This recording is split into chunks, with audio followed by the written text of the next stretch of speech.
जय माता दी। आप सभी का आपके अपने YouTube चैनल में हार्दिक स्वागत है। जैसा कि आप सभी को पता है, नवरात्रि की शुरुआत होने वाली है, तो आज की इस वीडियो में आप जानेंगे हमें नवरात्रि पूजन में किस किस सामग्री की आवश्यकता होती है। पूजन सामग्री जानने से पहले आप ये जान लीजिए, अगर आप चैनल पर पहली बार आए हैं तो प्लीज चैनल को सब्सक्राइब करके बेल आइकन प्रेस करना ना भूलिएगा और कमेंट सेक्शन में जय माता दी जरूर लिखिएगा। तो चलिए आपको नवरात्रि की पूजन सामग्री की सूची बता देती हूँ। सबसे पहले नवरात्र पूजन के लिए हमें माँ दुर्गा की मूर्ति या प्रतिमा चाहिए। इसी के साथ हमें भगवान गणेश की प्रतिमा भी चाहिए, क्योंकि कोई भी शुभ कार्य या पूजा के लिए सर्वप्रथम भगवान गणेश की पूजा की जाती है, इसलिए हमें भगवान गणेश की मूर्ति या तस्वीर चाहिए। फिर नवग्रह की स्थापना के लिए हमें 9 सुपारी चाहिए। माता रानी को विराजमान कराने के लिए एक लकड़ी की चौकी ले लीजिए। उस पर बिछाने के लिए लाल कपड़ा ले लीजिए। ध्यान रखें, लाल कपड़ा आपको 1.25 मीटर लेना है। ज्वारे बोने के लिए एक मिट्टी का पात्र ले लीजिए। कलश स्थापना के लिए आप चाहें तो मिट्टी का कलश, तांबे का या पीतल का कोई भी ले सकते हैं। ध्यान रखें, स्टील का कलश किसी भी पूजा में इस्तेमाल नहीं किया जाता है। कलश के ऊपर रखने के लिए एक पात्र ले लीजिए। इसके बाद कलश स्थापना के लिए एक पानी वाला नारियल ले लीजिए। रोज भोग लगाने के लिए पान के 9 पत्ते ले लीजिए। आप चाहें तो 2 दिन के लिए लेकर भी रख सकते हैं, फिर 2 दिन बाद दोबारा लेकर रख सकते हैं, या फिर आप एक साथ लेकर भी फ्रिज में रख सकते हैं। भगवान गणेश को अर्पित करने के लिए दुर्व घास ले लीजिए। कलश स्थापना के लिए 5 या 7 आम के पत्ते ले लीजिए। आप आम के पत्तों का तोरण भी बना सकते हैं, यह काफी शुभ माना जाता है, तो आप आम के पत्ते कलश स्थापना के साथ साथ तोरण के लिए भी ले लीजिए। अगर आम के पत्ते आपको नहीं मिलते हैं तो आप अशोक के पत्ते भी ले सकते हैं। अष्टदल कमल बनाने के लिए कम से कम आधा किलो अक्षत ले लीजिए। देखिए, माता रानी, कलश स्थापना, नवग्रह स्थापना और भगवान गणेश, इन सभी को विराजमान कराने के लिए, आसन देने के लिए कम से कम आधा किलो अक्षत लगेंगे। तो आप आधा किलो अक्षत, या आपको ज्यादा लगता है तो आप ज्यादा भी ले सकते हैं। अब देखिए, पूजन सामग्री जान लीजिए। पूजन सामग्री में आपको पंचमेवा लेना है, लौंग और बताशे लेने हैं, क्योंकि अगर आपके पास भोग के लिए कोई विशेष सामग्री नहीं है तो आप माता रानी को कम से कम लौंग बताशे का भोग डेली जरूर लगाएं।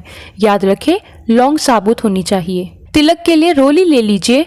कलश में डालने के लिए कुछ हल्दी की गांठें, इलायची, इत्र और करीब 20-25 सुपारी ले लीजिए। ज्वारे बोने के लिए कम से कम 50 ग्राम जौ ले लीजिए। कुछ जगह ज्वारे और गेहूं मिक्स करके बोए जाते हैं, तो आप चाहे तो गेहूं भी ले सकते हैं। और इसके साथ ही हरे भरे ज्वारे बोने के लिए या तो आप बालू ले लीजिए। अगर आपको बालू नहीं मिलता है तो आप उसकी जगह मिट्टी ले सकते हैं। और इस बीच में आपको बताना चाहती हूँ, अगर आप नवरात्रि की सरल पूजा विधि जानना चाहते हैं तो उसकी वीडियो भी आपको अलग से हमारे चैनल पर मिल जाएगी, तो आप एक बार जाकर जरूर देखिएगा। रोज हवन करने के लिए आम की लकड़ी, हवन सामग्री, कपूर और गाय के कंडे, जिन्हें उपले भी कहा जाता है, यह सब ले लीजिए। कंडे आप खुद भी बना सकते हैं, नहीं बना पाते हैं तो मार्केट में आसानी से मिल जाते हैं, तो आप मार्केट से भी ले सकते हैं। इसके साथ ही अखंड जोत के लिए शुद्ध देसी घी, और कुछ लोग तिल के तेल की जोत जलाते हैं, तो तिल का तेल भी ले लीजिएगा। पूजा की थाल में आपको गंगा जल, शहद, अक्षत, रोली, चंदन, 3 जनेऊ, मौली, कच्चा सूत, लाल सिंदूर माता रानी के लिए और ऑरेंज सिंदूर हनुमान जी के लिए लेना है। पूजा के लिए 2 फूल माला ले, एक माता रानी के लिए और एक कलश स्थापना के लिए। नवरात्रि में सुबह और शाम की रोज की जोत के लिए एक दिया और धूप ले लीजिएगा, और इसके साथ ही अखंड जोत के लिए एक बड़ा दिया ले लीजिएगा। जोत जलाने के लिए रुई की बातियां और अखंड जोत के लिए एक कलावा की बड़ी बाती ले लीजिएगा। रोज माता रानी के भोग के लिए मौसमी फल, दूध से बनी मिठाई, पंचमेवा और मिश्री आदि ले लीजिएगा। 2 चुनरी ले लीजिएगा, एक माता रानी के लिए और एक नारियल पर लपेटने के लिए। इसके साथ ही माता रानी के लिए 16 श्रृंगार और वस्त्र के रूप में आप चाहें तो एक साड़ी या सूट भी ले सकते हैं।